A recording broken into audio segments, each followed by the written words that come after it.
ये आतंकी हमला सच्ची कहानी पर आधारित है। ये कहानी जम्मू कश्मीर की है, जहां पर हर साल लाखों व्यक्ति घूमने आते हैं, जिनमें से सिख, ईसाई, हिंदू, मुस्लिम और अन्य बहुत से जातियों के लोग घूमने आते हैं। पर इस साल कुछ अलग होता है। जब दूर दूर से लोग कश्मीर में घूमने आए, तब वहां कुछ ऐसा होता है जिसकी उम्मीद किसी ने भी नहीं की होगी। और कश्मीर में क्या हुआ था, इसको जानने के लिए आपको पूरी कहानी देखनी पड़ेगी। पापा, हमारे स्कूल की छुट्टियां पड़ गई हैं। आप हर साल कहते हो कि तुम्हें छुट्टियों में घुमाने ले जाऊंगा, पर आज तक आप नहीं ले गए। पर इस बार ऐसा नहीं होगा, आप हमें कहीं अच्छी जगह घुमाने के लिए ले जाएंगे। हाँ रोहन बेटा, तुम सही कह रहे हो। मैं भी हर साल कह कहकर थक चुकी हूँ, पर आज तक ये हमें घुमाने नहीं ले गए। कभी बोलते हैं कि ऑफिस में काम बहुत है, और कभी बोलते हैं कि पैसा नहीं है। ये हर बार कुछ ना कुछ बहाना बना लेते हैं, पर इस बार मैं बहाना नहीं बनाने दूंगी रोहन के पापा। आपको इस बार तो घुमाने ले जाना ही पड़ेगा, नहीं तो मैं अपने बेटे को लेकर खुद घूमने चले जाऊंगी। अरे राखी, तुम तो समझदार हो ना। रोहन तो बच्चा है, ऐसी जिद करता है, पर तुम क्यों जिद कर रही हो? तुम्हें तो पता है ना कि इस बार हमारा हाथ टाइट है और ऑफिस में बहुत ज्यादा काम है, तो हम घूमने कैसे जा सकते हैं? और मैंने तुम्हारे लिए एक बार छुट्टी मांगी भी थी बॉस से, पर उन्होंने मुझे साफ मना कर दिया। छुट्टी देने के लिए मुझे कुछ नहीं पता, चाहे आपको छुट्टी मिले या ना मिले, आप हमारे साथ चल रहे हो, बस इतना बता दो।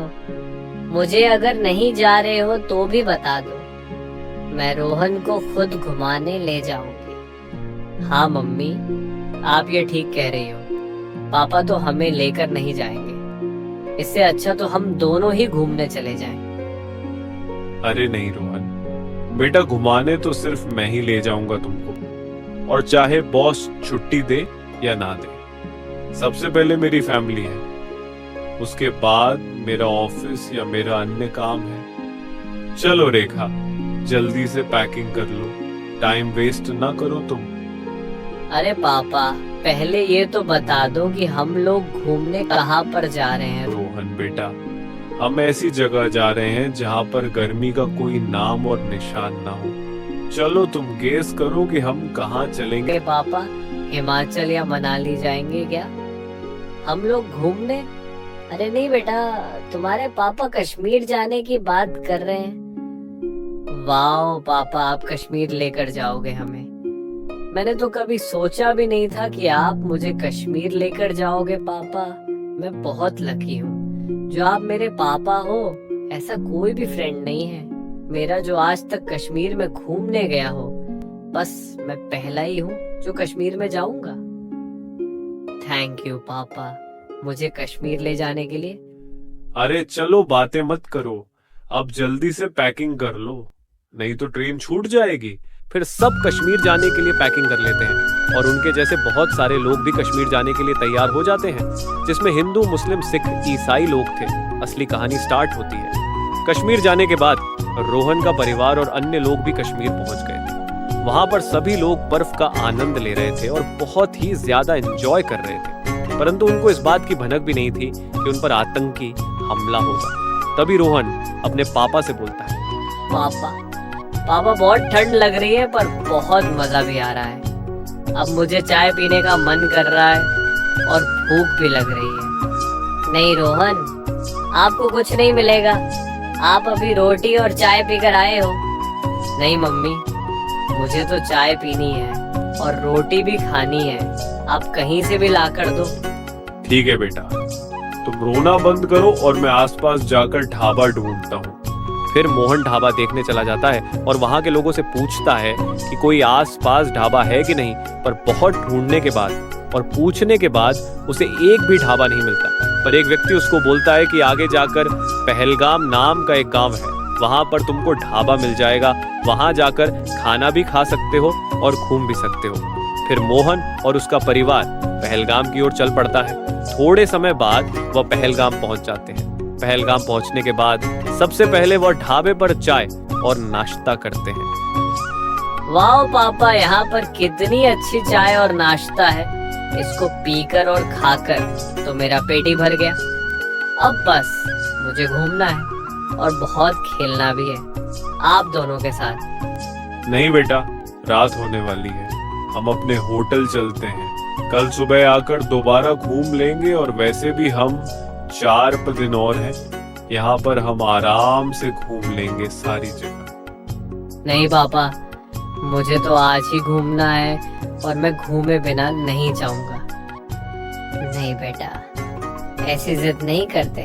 जब पापा ने बोला है ना कि कल घूम लेंगे और आज वैसे भी रात होने वाली है। इतना राखी बोल ही पाई थी, तभी चिल्लाने की आवाज आती है और पता चलता है कि आतंकियों ने हमला कर दिया है। तभी सभी लोग भागने लगते हैं, पर एक आतंकी मोहन को पकड़ लेता है और उससे बोलता है, अपना नाम बता और अपना धर्म बता कि तू हिंदू है या मुस्लिम। मोहन उस समय बहुत डर जाता है, उसके मुंह से कुछ भी नहीं निकलता।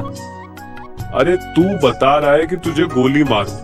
अभी नहीं, मुझे मत मारो, मैं बता रहा हूँ, जल्दी बता, तेरा धर्म क्या है? भैया, मैं हिंदू हूँ। हिंदू नाम सुनकर आतंकियों ने मोहन की एक मिस और उस पर गोलियों की हार कर दी।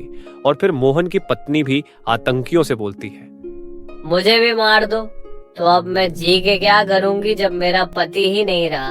पर आतंकियों ने उसको नहीं मारा, परंतु आतंकवादी उसे बिना मारे वहां से चला जाता है। सुन, तू अपना नाम बता और अपना धर्म बता। मेरा नाम रहीम है और मैं एक मुसलमान हूँ, मुझे मत मारना। मैंने कुछ नहीं किया, मैं आपके आगे हाथ जोड़ता हूँ। मेरे छोटे छोटे बच्चे हैं, उनकी देखभाल कौन करेगा? प्लीज मुझे मत मारो। अरे रहीम मियाँ, आप तो हमारे मजहब के हो, आपको कोई कुछ नहीं कहेगा, ये मेरी जिम्मेवारी है। हम तो सिर्फ कश्मीर में से हिंदुओं को मारने आए हैं। हमारा मकसद केवल हिंदुओं का सफाया करना है। अरे नहीं, आप हिंदू को भी मत मारो ना, ये भी हमारे भाई बंधु हैं। इन्होंने तुम्हारा क्या बिगाड़ा है? हमें आपस में मिलजुल कर रहना चाहिए, ना कि एक दूसरे को मार के। आज तुम हिंदुओं को मार रहे हो, कल को ऐसा ना हो कि हिंदू भी हमें मारने लगे, फिर हम किया करेंगे। इसलिए मैं कहता हूँ, ये लड़ाई को यहीं खत्म करो और हम सबको छोड़ दो। अरे तुम चुप हो जाओ, तुम्हें मरना है क्या? ये ज्ञान किसी और को देना। हमारा मकसद है हिंदुओं को खत्म करना, और वह आज पूरा करके जाऊंगा। और जो हमारे बीच में आएगा, सबसे पहले मैं उसको मारूंगा। अरे नहीं भाई, मैं कुछ नहीं कह रहा हूँ, आपको जो करना है करो, पर मुझे मत मारना। फिर आतंकवादी रहीम को छोड़ देता है और दूसरे व्यक्ति से कहता है, तुम अपना नाम बताओ, क्या नाम है तुम्हारा? वह डर जाता है और अपने मन में सोचता है, अगर मैं इस आतंकवादी को अपना असली नाम और अपना असली धर्म बताऊंगा तो यह मुझे तुरंत ही मार देगा। मैं ऐसा करता हूँ कि इसको मैं अपना नाम और धर्म गलत बता देता हूँ, जिससे मेरी जान बच जाएगी। मेरा नाम अब्दुल है और मैं एक मुस्लिम हूँ। अब तो तुम मुझे नहीं मारोगे, क्योंकि मैं आपके मजहब का ही हूँ। अच्छा, तो तुम मुसलमान हो, चलो तुम मुझे कलमा पढ़कर सुनाओ। कलमा, ये कलमा क्या होता है? क्यों तुमको कलमा के बारे में कुछ पता नहीं? अरे यह तो हर मुसलमान को पता होता है। तुम क्या सोच रहे थे? तुम मुझे पागल बना दोगे और मैं बन जाऊंगा क्या? मैं ऐसे ही आतंकवादी नहीं बना हूं भैया, मुझे माफ कर दो, मुझसे बहुत बड़ी गलती हो गई। मुझे मारना मत, मेरे छोटे छोटे बच्चे हैं, मैं मर गया तो उनकी देखभाल कौन करेगा? प्लीज मुझे मारना मत, मैं आपके आगे हाथ जोड़ता हूँ। आतंकवादी उसकी एक भी नहीं सुनता और उस पर बंदूक चला देता है और उसको मारने के बाद आतंकवादी वहां से भाग जाता है। ये घटना है, पहलगाम के आतंकियों ने केवल मोहन को नहीं मारा था, बल्कि उसके अलावा भी बहुत सारे लोगों को मारा। आतंकियों ने हिंदुओं को मारा, और जो हिंदू झूठ बोल रहे थे आतंकियों से बचने के लिए कि मैं मुस्लिम हूँ, आतंकवादी उनके पेंट उतार कर चेक कर रहे थे कि ये हिंदू है या मुस्लिम। अगर जिसका खतना नहीं हुआ हो, आतंकवादी उसको उसी टाइम गोली मार देते थे। बस वह मुसलमानों को नहीं मार रहे थे, बाकी सब धर्मों के लोगों को मार रहे थे। ये हमला केवल आतंकवादियों ने कश्मीर से हिंदू को भगाने के लिए किया था। हमला करने के बाद आतंकवादी वहां से भाग जाते हैं और रेखा रोती रहती है, पर उसकी कोई मदद नहीं करता। थोड़ी देर बाद वहां पर रिपोर्टर आ जाते हैं। वह रेखा की मदद करने की बजाय उनकी वीडियो बनाने लगते हैं। रेखा रो रो कर मदद की गुहार लगाती है रिपोर्टर से, पर वह उसकी कोई मदद नहीं करते। इस सच्ची घटना से हम यह सीखते हैं कि हमें कभी भी धर्म और जाति के नाम पर लड़ाई नहीं करनी चाहिए। अगर ऐसा कोई करता है तो उसको हमें समझाना चाहिए कि सभी धर्म एक है और सभी जाति एक है। दोस्तों, ये कहानी आपको अच्छी लगी तो चैनल को सब्सक्राइब, लाइक, कमेंट करना ना भूलना और ज्यादा से ज्यादा शेयर करना इस वीडियो को, ताकि और लोग भी जागृत हों।